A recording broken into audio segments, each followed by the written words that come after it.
नमस्कार मंडळी, मी छाया आपल्या सर्वांचं आपल्या आणखीन एका नवीन व्हिडिओमध्ये अगदी मनापासून स्वागत करते। तर मंडळी, लक्ष्मीपूजन म्हणलं की खूप साऱ्या सामानाची जुळवाजुळव करावी लागते आपल्याला आणि अचानक सगळं सामान गोळा करायचं म्हणलं की काही ना काही आपल्याकडून राहून जातं आणि टायमाला सगळा घाई गडबड गोंधळ होतो आपला। त्यामुळे म्हणलं दिवाळी लक्ष्मीपूजनाचा व्हिडिओ आधीच तुमच्यासाठी शेअर करावा। 9-10 दिवस आधीच हा व्हिडिओ मी शूट केलाय, पण दिवाळीचे इतके कामं असतात ना घरामध्ये, तर कामाच्या घाई गडबडीमध्ये माझ्याकडून हा व्हिडिओ काही एडिट झालाच नाही आणि तो टाकायला जमलंच नाही। तर दिवाळीच्या एक दिवस पहिलं मी हा व्हिडिओ तुमच्याशी आता शेअर करते। तर तुमच्या किती उपयोगी पडेल हे माहीत नाही मला, उपयोगी पडला तर चांगलंच आहे। तर पहा तुम्हाला किती उपयोगी पडतोय तो। तुम्हाला जर आवडला, उपयोगी पडला तर मला कमेंट करून नक्की सांगा आणि आपल्या व्हिडिओला एक लाईक नक्की करत जा व्हिडिओ आवडला तर। तर उशीर न करता चला तर आता व्हिडिओला आपण सुरुवात करूया। तर डिटेलमध्ये तुम्हाला मी अगदी साधे आणि सोप्या पद्धतीने लक्ष्मीपूजन कसं करायचं ते दाखवते आणि लक्ष्मीपूजनासाठी काय काय तुम्हाला साहित्य लागणार आहे, काय वस्तू गोळा करायच्यात यामधून तुम्हाला समजेल पण।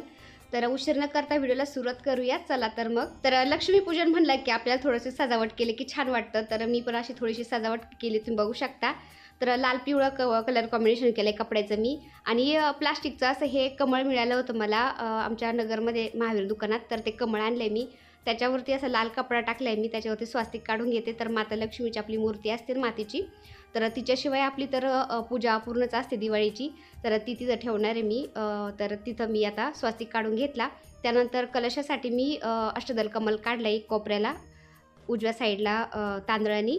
त्यानंतर आपल्याला कोणत्या देवाला कुठं स्थान द्यायचं आहे ना ते लक्षात घेऊन आपण 2-2 पानाच्या जोडीने जे नागवेलीचे पानं असतात ना ते ठेवायचे, तिथं तांदूळ ठेवायचे थोडे थोडे देवांना स्थान द्यायला। आता अंघोळ करून आपण वरतून तर शुद्ध होत असतं, पवित्र होतो, पण आतमधून शुद्ध होण्यासाठी आपल्याला आचमन करायचं असतं आणि मग पूजेला सुरुवात करायची असते। तर आचमन मंत्र मी स्क्रीनवर दिलेले आहेत। तर 3 मंत्र म्हणत आपण 3 वेळा पाणी प्यायचं असतं आणि चौथ्यांदा ओम गोविंदाय नमः म्हणून ते चौथ्यांदा पाणी हातावरती घेतलेलं ते तापणात सोडायचं आणि मग पूजेला सुरुवात करायची असते। तर कधी आपण पूजेला सुरुवात करण्याआधी आपण दिवा प्रज्वलित करून घ्यायचा आणि त्यानंतर गणपती बाप्पांना अभिषेक घालायचा। तर पंचामृताने घाला, दुधाने घाला किंवा पाण्याने घाला, अभिषेक घालायचा, गणपती बाप्पांची पूजा करायची आणि मग बाकीच्या पूजेला सुरुवात करायची असते। आता नागवेलीचे पानं आपण जोडीने ठेवलेत ना, त्याच्यावरती थोडेसे तांदूळ ठेवलेत आपण, त्याच्यावरती मी हळदी कुंकू वाहून घेतलं आणि आपले प्रथम पूजनीय गणपती बाप्पांना स्थान दिलं, त्यांना हळदी कुंकू अक्षदा फूल वाहायचं, नमस्कार करायचा आणि मग आपण माता लक्ष्मीची पूजा करायची। तर माता लक्ष्मी ही गणपती बाप्पांची माता समान आहे, त्यामुळं गणपती बाप्पांच्या उजव्याच बाजूला माता लक्ष्मीला स्थान देऊन पूजा करायची असते। तर गणपती बाप्पांना मी आता एका विड्याच्या पानावरती म्हणजे विडा ठेवला आहे नागवेलीच्या पानावरती आणि त्यांचं आवडतं गुळ खोबरं नैवेद्य पण ठेवला आहे त्यांना। त्यांची पूजा झाली, आता माता लक्ष्मीची पूजा करून घेते मी। तर हे जोडीने पानं ठेवलेत मी, त्याच्यावरती तांदूळ ठेवलेत ना थोडे थोडे स्थान द्यायला, तर त्याच्यावरती हळदी कुंकू वाहून घेते। तर आता ही सुपारीला मी पाण्याने अभिषेक घातला आहे, सुपारीला मी हळदी कुंकू अक्षदा फूल कापसाचं वस्त्र घालते। तर हे विष्णू भगवानाचं स्वरूप म्हणून मी सुपारीला तिथं स्थान दिलं आहे, पूजन केलं आहे। कारण आपल्याला माता लक्ष्मीला प्रसन्न करायचं म्हणलं की आपल्याला भगवान विष्णूची सुद्धा पूजा करायला पाहिजे, कारण जिथं भगवान विष्णू असतात तिथं माता लक्ष्मी असते, जिथं माता लक्ष्मी असते तिथं भगवान विष्णू पण असतात जोडीने, कारण ते पती पत्नी येतं। तर आता गणपती बाप्पांच्या उजव्या बाजूला आणि भगवान विष्णूच्या डाव्या बाजूला मध्यभागी मी माता लक्ष्मीला स्थान दिलं आहे, हळदी कुंकू अक्षदा फूल, त्यानंतर कापसाचं वस्त्र पण घातले माता लक्ष्मीला। माता लक्ष्मीची पूजा झाली, त्यानंतर हे श्रीयंत्र म्हणजे भगवान विष्णू आणि माता लक्ष्मीचं हे आसन आहे। माझ्याकडे श्रीयंत्र आहे त्यामुळे मी आता पूजेमध्ये ठेवते, पूजन करते, तुमच्याकडे नसेल तर काय हरकत नाही। तर श्रीयंत्राची पूजा पण झाली आणि माझ्याकडं गजलक्ष्मी पण येतं, हे गज।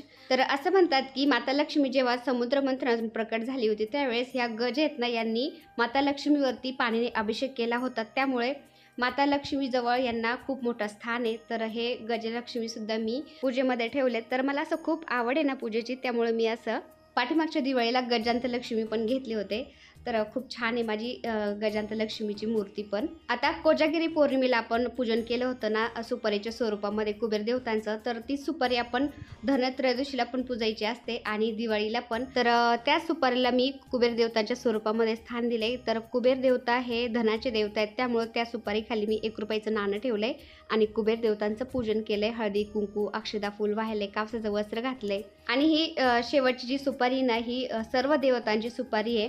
तर त्या सुपारीला सुद्धा हळदी कुंकू अक्षदा फूल वाहिले मी.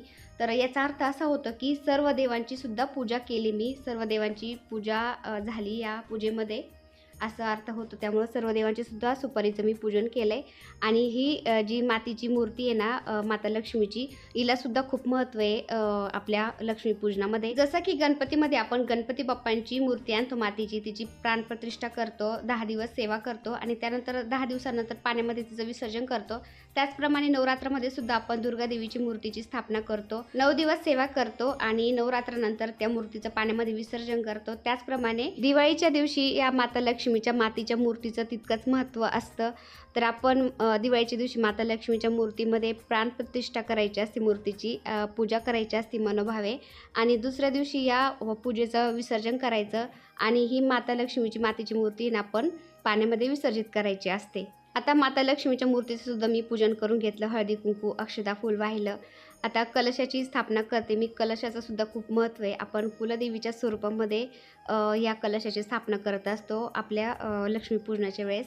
तर तुम्ही बघू शकता स्वास्तिक काढला आहे मी आणि 5 बोटं कुंकवाचे ओढलेत आणि कलशामध्ये 1 रुपयाचं नाणं, हळदी कुंकू, 1 फूल हे टाकायचं आणि नागवेलीचे पानं किंवा आपले आंब्याची डहाळी तर असतीच ते घालायचं आणि त्यानंतर 1 नारळ ठेवायचा.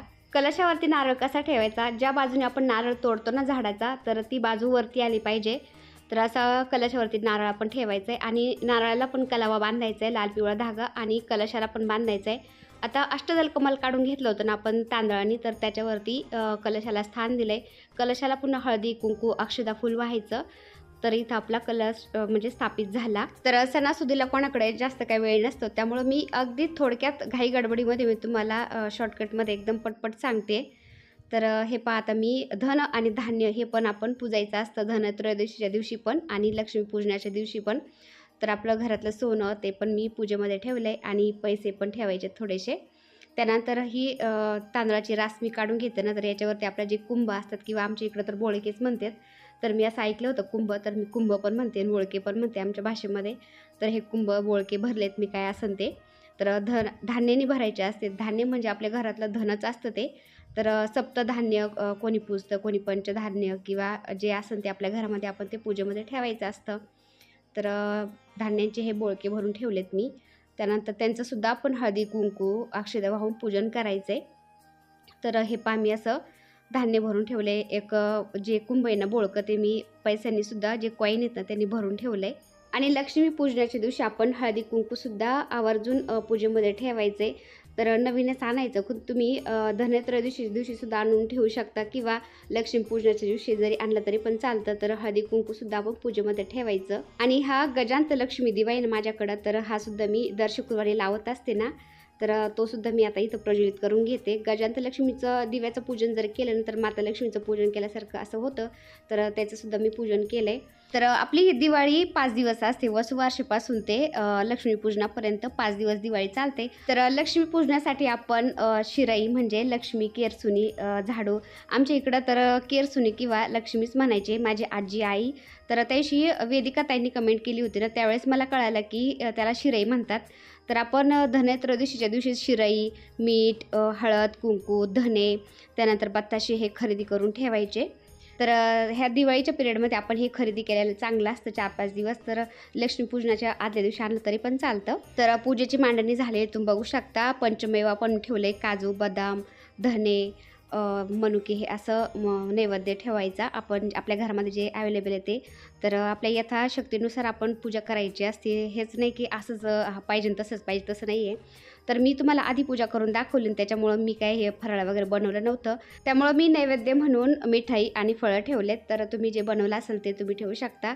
आणि स्पेशली म्हणजे लक्ष्मीपूजनाला आपण अनारसे बनवून ठेवतात, ते खूप चांगलं मानलं जातं. त्यामुळं तुम्हाला ठेवायचे असेल तेही तुम्ही नैवेद्यामध्ये ठेवू शकता. तर अजून एक महत्त्वाचं सांगायचं झालं तर मी ही पूजा आहे ना 8-10 दिवस आधीच सगळी पूजेची मांडणी करून दाखवलेली. व्हिडिओ एडिट झाला नाही माझ्याकडून, त्यामुळे मी लेट अपलोड करते. तर आमच्या इथे ना हे सामान 8-10 दिवस दिवाळीच्या आधी गोळा करायचं म्हणलं की खूप अवघड आहे. डायरेक्ट नगरला जावं लागतं सगळं सामान घ्यायला. तर जेवढं गोळा होईल माझ्याच्यानी आमच्या इथून केडगावमधून तेवढं मी गोळा करण्याचा प्रयत्न केला, पण तरी याच्यातून मला शिराई मिळाली नाही. असं तेवढं मिळालं नाही मला पूजेमध्ये, फक्त बाकी सगळं गोळा केलं होतं मी. तर बऱ्याचशा ताईंना माहिती आहे मी सामान गोळा करत होते, मला हे बोळके वगैरे मिळाले होते. तर फक्त तेवढी शिराई मिळाली नव्हती छोटीशी. तर जास्त काही मोठी नाही आणत मी पूजेमध्ये, अगदी छोटासा कुच्चा म्हणतात आमच्या इकडे छोटीशी शिराई. तर ती पूजेमध्ये ठेवत असते, कारण मोठी आणली ना ती वापरणं होत नाही आणि तिची अवहेलना होण्यापेक्षा इकडं तिकडं पडण्यापेक्षा मी पूजेमध्ये छोटीशी आणत असते. तर धनत्रयोदशीच्या दिवशी म्हणजे काल मी हॉस्पिटलमध्ये गेले होते नगरला, तर येताना मी छोटीशी शिराई ती लक्ष्मीपूजनासाठी घेऊन आले. पण मला आधी हा व्हिडिओ शूट करायचा होता ना, तर मला मिळालीच नाही. तर तेवढी पूजेमध्ये ठेवायची राहिलेली. तर तुम्ही लक्ष ठेवून पूजेमध्ये नक्की ठेवा, कारण त्या शिराईशिवाय आपली पूजा ही अपूर्णच आहे. त्यामुळं तेवढी राहिलेली, फक्त बाकी पूजा एकदम व्यवस्थित जे हवं ते मी गोळा केलेलं आहे, गोळा करण्याचा प्रयत्न केलेला आहे. तर व्हिडिओसाठी मला खूप असं सामान गोळा करावं लागतं, पण आपले भरपूर सबस्क्रायबर आपल्या पूजेचे आहेत ना, तर व्हिडिओ मी पहिल्यापासून टाकायचे पूजेचे ना, तर ते म्हणत असतात की ताई व्हिडिओ टाका. तर मी असं सामान गोळा करून व्हिडिओ टाकायचा प्रयत्न करते. तर तेवढी शिराई मला मिळालेली नाही आहे पूजेमध्ये, तेवढी राहिलेली फक्त. तर त्यासाठी क्षमस्व. तर माझ्या ताई, मावशी, मैत्रिणी मला समजून घेतील अशी अपेक्षा करते. तर पूजेची मांडणी, डेकोरेशन एकदम मस्त झालेलं आहे. तर ही लक्ष्मी कुबेर पोटली मी धनत्रयोदशीच्या व्हिडिओमध्ये पण तुम्हाला दाखवलेली, आणि आता काय काय त्याच्यामध्ये दाखवतं मी तुम्हाला अगदी थोडक्यामध्ये लक्ष्मीपूजनाचं महत्त्वसुद्धा सांगते. आणि शेवटला मी तुम्हाला आपल्या घरातून लक्ष्मीपूजनाच्या दिवशी रात्रीचं लक्ष्मी बाहेर कशी काढायची हे सुद्धा सांगणार आहे. तर लक्ष्मी कुबेर पोटली आपल्या देवाचं साहित्य मिळतं ना, त्या दुकानामध्ये पण मिळून जाते किंवा केंद्रामध्ये पण मिळते. तर ही लक्ष्मी कुबेर पोटली आपण लक्ष्मीपूजनाच्या दिवशी धनत्रयोदशी दिवशी पूजायची असते, आणि लक्ष्मीपूजन झालं की दुसऱ्या दिवशी आपल्या तिजोरीमध्ये ठेवायची असते वर्षभर. तर ते पुढं पहा आता मी कशी काय काय घातले त्यामध्ये. आणि तसं पण धनत्रयोदशीच्या व्हिडिओमध्ये मी तुम्हाला डिटेल सगळं सांगितलेलं आहे, कसं काय वगैरे. तर मंडळी, आपण दिवाळी नेमकी का साजरी करतो अगदी थोडक्यामध्ये मी तुम्हाला सांगते. तर 14 वर्षाच्या वनवासानंतर आणि राक्षस राजा रावणाचा पराभव केल्यानंतर भगवान राम अयोध्येला परतले होते. म्हणून या आनंदामध्ये आपण दिवाळी साजरी करतो. मग माता लक्ष्मीचं पूजन का करतो बरं? तर हा एक प्रश्न आहे. आणि दुसरा प्रश्न म्हणजे माता लक्ष्मीची भगवान विष्णूबरोबर पूजा केली जाते, कारण माता लक्ष्मी आणि भगवान विष्णू पती पत्नी आहेत. मग दिवाळीच्या दिवशी माता लक्ष्मीची गणपती बाप्पांच्या बरोबर पूजा का बरं केली जाते?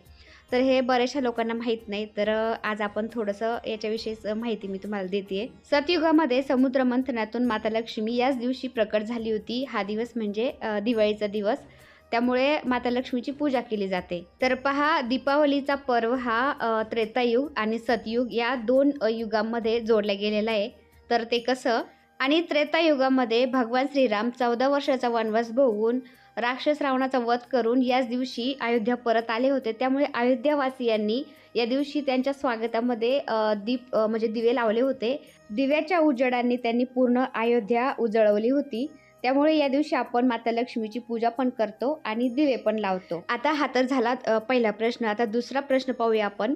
तर माता लक्ष्मीची पूजा ही भगवान विष्णू बरोबर होते, कारण माता लक्ष्मी ही भगवान विष्णूची पत्नी आहे. त्यामुळे मग दिवाळीच्या दिवशी माता लक्ष्मीची पूजा ही गणपती बाप्पांबरोबर का बरं केली जाते? त्याची कहाणी अशी आहे, जेव्हा माता लक्ष्मी समुद्र मंथनातून प्रकट झाली होती, त्यावेळी माता लक्ष्मीचा विवाह हा भगवान विष्णू बरोबर झाला होता. त्यावेळी भगवान विष्णूने माता लक्ष्मीला आशीर्वाद दिला होता, धनाची देवी माता लक्ष्मी असेल, धन द्यायचं काम माता लक्ष्मी करन. आणि माता लक्ष्मीचा सहयोगी म्हणजे कुबेर भगवानांना त्यांनी नियमून दिलं होतं. कुबेर देवता काय करायचे? माता लक्ष्मीच्या सांगण्यावरून लोकांना धन द्यायचे.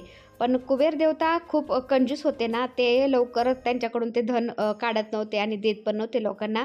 त्यामुळे माता लक्ष्मी त्यांचं गाऱ्हाणं घेऊन भगवान विष्णूकडे गेली की हे विष्णू भगवान, मी कुबेर देवतांना सांगितलं की तुम्ही धन द्या, तरी पण ते धन काय देत नाहीत, मग आता काय करायचं? तर भगवान विष्णू माता लक्ष्मीला काय बोलले? कुबेर देवता धन वाटायला कंजूसी करतात, मग त्यांच्या जागेवरती दुसरं कोणतरी सहयोगी घे तुला. तर माता लक्ष्मी विष्णू भगवानांना काय म्हणतात? नाही, ते यक्षांचे राजा आहेत, माझे खूप मोठे भक्त आहेत, त्यांना जर काढलं तर त्यांना खूप वाईट वाटन, त्यामुळं मला त्यांच्या व्यतिरिक्त दुसरं कोणीच नाही लागत. तर विष्णू भगवानांनी मग सगळे देवता होते तिथं सगळ्यांचे चेहरे पाहिले. अजून माता लक्ष्मीच्या सहयोगासाठी कोण द्यावं हे त्यांचा म्हणजे त्यांच्या डोक्यामध्ये विचार होता. तर त्यांना सगळ्यात चतुर गणपती बाप्पा दिसले. तर भगवान विष्णूंनी गणपती बाप्पांना सांगितलं, माता लक्ष्मीची सहायता कर, त्यांना मदत करा. तर गणपती बाप्पा गेले माता लक्ष्मीकडं आणि कुबेर देवतांकडं दोन्ही बरोबरच होते. तर गणपती बाप्पांनी माता लक्ष्मीला वरदान मागितलं की कोणाला मदत करायची असेल, कोणाला काही द्यायचं असेल तर तुम्ही अजिबात नाही म्हणणार नाही, किंतु परंतु अजिबात चालणार नाही. तुम्ही मदत करणार. तर जेव्हा माता लक्ष्मीने आशीर्वाद दिला गणपती बाप्पांना, तर कुबेर देवतांना काहीच बोलता नाही आलं. ते पाहतच राहिले फक्त. तर गणपती बाप्पांनी माता लक्ष्मीला सांगितलं ना, यांना धन लागतंय, यांना हे लागतंय. तर कुबेर देवतांना आपोआप ते काढून द्यावं लागायचं. कुबेर देवतांनीच ते पाहतच राहिले. कुबेर देवता काहीच नाही करू शकले. गणपती बाप्पांनी हे वरदान मागून माता लक्ष्मीला खुश केलं, कारण माता लक्ष्मीला तेच लागत होतं. कुबेरांकडून धन काढून ते लोकांना वाटायचं होतं आणि कुबेर तर काही देत नव्हते. तर ह्या वरदानामुळं कुबेर देवतांना काहीच बोलता आलं नाही. कुबेर देवतांनीच ते पाहतच बसले होते. आणि मग गणपती बाप्पा माता लक्ष्मीला सांगायचे, यांना धन लागतंय, यांना हे लागतंय. मग कुबेरांना ते आपोआप काढून द्यावं लागायचं. त्यामुळं माता लक्ष्मी खूप खुश झाली आणि माता लक्ष्मीने गणपती बाप्पांना वरदान दिलं की जेव्हा भगवान विष्णू माझ्याबरोबर नसतील त्यावेळेस तू माझ्याबरोबर असशील आणि आजपासून तू माझा पुत्र आहे. तर असे वरदान दिलं माता लक्ष्मीने गणपती बाप्पांना. आणि दिवाळीच्या पर्वामध्ये तर माता लक्ष्मी पृथ्वीचे चक्कर मारत असते आणि लोकांच्या घरोघरी जाऊन लोकांच्या समस्या दूर करत असते. आणि याच दरम्यानमध्ये भगवान विष्णू घोर निद्रेमध्ये असतात, ते झोपलेले असतात. देवउठणी एकादशीपर्यंत भगवान विष्णू झोपलेलेच असतात. आणि मग माता लक्ष्मीबरोबर भगवान विष्णू येऊ शकत नाही. मग माता लक्ष्मी गणपती बाप्पांना घेऊन पृथ्वीचे चक्कर मारत असते, लोकांच्या घरोघरी जाऊन लोकांच्या समस्या दूर करत असते. त्यामुळे दिवाळीच्या दिवशी माता लक्ष्मीबरोबर गणपती बाप्पांची सुद्धा पूजा केली जाते. तर दिवाळीच्या दिवशी आपण गणपती बाप्पांबरोबर माता लक्ष्मीची पूजा का करतो हे सगळं आपल्याला माहिती असलं पाहिजे. तर अगदी थोडक्यात मी तुम्हाला सांगण्याचा प्रयत्न केला. तर मी रेकॉर्डिंग हे संध्याकाळी करते ना, तर थंडी थोडी वाढलेली, माझं नाक पूर्ण पॅक झाले, सर्दी झाली थोडीशी ना, आवाज थोडासा वेगळा येईल, तर घ्या थोडंसं समजून. तर कुबेर पोटली माता म्हणजे लक्ष्मी कुबेर पोटली बनवली. तुम्ही बघू शकता याच्यामध्ये लघु नारळ, कमळगट्ट्याची मणी, कवड्या, पिवळ्या कवड्या, गोमती चक्र, हे बरंचसं याच्यामध्ये काळे गुंजा, लाल गुंजा, पांढऱ्या गुंजा. तर तुम्हाला हे मी दाखवलं आहे. आणि तरी तुम्ही गुगलला जरी सर्च केलं ना लक्ष्मी कुबेर पोटली, तर तुम्हाला ते दाखवतील, सांगतील पण. आणि किंवा पूजेच्या साहित्याच्या दुकानात मिळून जाते किंवा केंद्रामध्ये पण मिळून जाते तुम्हाला हवी असेल तर. तर ही कुबेर पोटली मी पूजत असते पूजेमध्ये आणि आपल्या तिजोरीमध्ये ठेवून देत असते वर्षभर. आणि दुसऱ्या वर्षी पुन्हा बदलत असते. तर याची डिटेल माहिती पण मी काय काय घेतले ते अजून पण धनत्रयोदशीच्या व्हिडिओमध्ये पण दाखवलेलं आहे मी. तर ही पोटलीसुद्धा मी पूजेमध्ये ठेवते. आता हळदी कुंकू वाहते. आणि माझ्याकडं लक्ष्मीचा जो कॉईन असतो चांदीचा तो नाही आहे, तर तोसुद्धा मी आता धनत्रयोदशीच्या दिवशी आणलेला आहे. तर तोसुद्धा मी पूजेमध्ये ठेवलेला आहे. पुढे व्हिडिओमध्ये मी तुम्हाला दाखवणारच आहे. तर धनत्रयोदशीचा व्हिडिओ मी काही अजून अपलोड केलेला नाही आहे, त्याच्यामध्ये तुम्हाला दिसेलच. तर तोसुद्धा तुम्ही त्या पोटलीमध्ये ठेवू शकता. तो चांदीचा शिक्का नाही, तर मी 5 रुपयाचा शिक्का ठेवलेला आहे, तुम्ही दाखवला मी तुम्हाला. तर असा शिक्का आहे त्याच्यामध्ये ठेवू शकता. तर माता लक्ष्मीची मोठी बहीण अक्काबाई सगळ्यांना माहीत असेल तर ती कोण असते? अलक्ष्मी. तर दिवाळीच्या रात्री आपल्याला अलक्ष्मी बाहेर काढायची असते. तर ती कशी काढायची हे पण सांगते मी तुम्हाला. तर दिवाळीच्या रात्री आपण 12:11 ते 12:41 अलक्ष्मी बाहेर काढायची असते. तर याच काळामध्ये, याच वेळेमध्ये आपण आपलं पूर्ण घर झाडायचं आहे आणि कचरा उचलून घराच्या बाहेर टाकायचा आहे. एरवी तर आपण दिवस मावळला की घरामध्ये कधीच झाडू मारत नाही, पण या दिवशी आपल्याला रात्रीचं झाडू मारायचं आहे आणि कचरा बाहेर टाकून द्यायचा. घर झाडून कचरा बाहेर टाकल्यानंतर दरवाजे खिडक्या उघड्या ठेवायच्यात एवढ्या वेळेमध्ये. आणि त्यानंतर जो जुना झाडू आहे ना आपला, तर तो घराची शेवटची पाठीमागची भिंत आहे ना, तर त्या भिंतीपासून सरळ रेषेमध्ये झाडू आपला असा खाली फरफटत पुढल्या आपल्या मेन दरवाजापर्यंत न्यायचा. झाडू कुठंच उचलायचा नाही. जेवढे आपले रूम असतील तेवढ्या रूममधून फिरवायचा तो झाडू, पण झाडू उचलला नाही पाहिजे वरती, एवढं लक्षात ठेवायचं. आणि झाडू तसाच फरफटत मेन दरवाजापर्यंत नेला ना, तो 3 वेळा आपटायचा आहे खाली. आणि तो झाडू काय तुमची शिराई असेल ते केरसुनी आपटल्यानंतर त्याच्यातला एक फळ आपण काढून बाहेर फेकून द्यायचं आहे. आणि ती झाडणी मग आपण घरामध्ये ठेवली तरी पण चालेल किंवा दुसऱ्या दिवशी तिचं विसर्जन केलं तरी पण चालेल, पण त्याच रात्री त्याच्यातला एक फळ काढून बाहेर फेकून द्यायचं आहे लगेच. ही कृती करताना आपल्याला अलक्ष्मी निस्सारण असं म्हणायचं सारखं. आणि अजून एक, आपल्या घरामध्ये सारख्या कटकटी होत असतील, मतभेद होत असतील, भांडणं होत असतील किंवा अनोळखी व्यक्ती अशी जरा म्हणजे बाधित व्यक्ती किंवा भांडकुदळ व्यक्ती आपल्या घरामध्ये अशी येऊन गेली ना, तर असं निस्सारण आपण करू शकतो. यामुळे आपल्या घरामध्ये आनंद, सुख, समाधान तसेच लक्ष्मी स्थिर होण्यास मदत होते. तर दिवाळीच्या पूजनाचं महत्त्वसुद्धा अगदी थोडक्यात मी तुम्हाला सांगितलं आणि दिवाळीचं लक्ष्मीपूजन कसं करावं, मांडणी कशी करावी, सजावट कशी करावी हे सुद्धा अगदी थोडक्यात सांगण्याचा प्रयत्न केला. तर आजचा व्हिडिओ मी इथंच एंड करते. व्हिडिओ आवडला असेल तर एक लाईक नक्की करा आणि काही चुकलं असेल तर समजून घ्या. चला तर भेटूया पुन्हा अशाच एका छानशा व्हिडिओबरोबर. तोपर्यंत बाय. व्हिडिओ बघितल्याबद्दल खूप खूप धन्यवाद सर्वांचे. सर्वांना श्री स्वामी समर्थ आणि पुन्हा एकदा तुम्हाला सर्वांना दीपावलीच्या खूप खूप शुभेच्छा.